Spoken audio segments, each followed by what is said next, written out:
তুই দুনিয়াতে বউ রেখে পরকিয়া করেছিস। আর করবো না, আর করবো না। সালটা তখন 2019। আচ্ছা আপু, একটা কথা বলতে পারি আপনাকে? জি বলুন, সমস্যা নেই। আপনার নাম কি জানতে পারি? হ্যাঁ অবশ্যই, আমার নাম সুমাইয়া। ও, আপনার মতো আপনার নামটাও অনেক মিষ্টি। কি বলেন, সত্যি? হ্যালো, আমাকে রেখে চলে আসছো কেন? আচ্ছা, আপনি কি আমাকে কিছু বলতে চান? হ্যাঁ, না মানে আচ্ছা, আপনি কি রিলেশন করেন? না, করি না।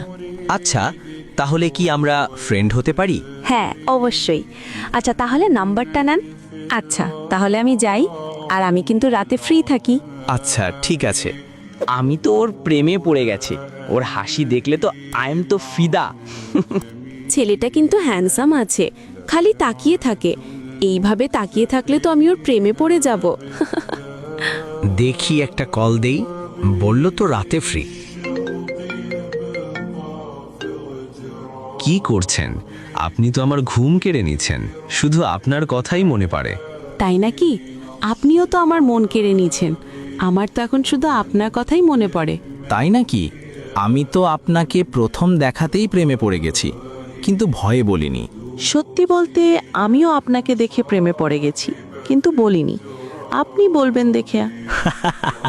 সবসময় কি ছেলেরাই বলবে নাকি? মেয়েরা কি বলতে পারে না? আপনি শুধু বলেই দেখতেন।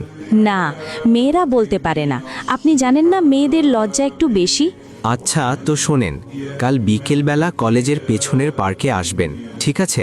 আমি অপেক্ষায় থাকব। আচ্ছা ঠিক আছে, আসবো। আচ্ছা আপনি কি এখনো আপনি আপনি বলবেন, নাকি তুমিতে আসবেন? আমি তোমার পাশে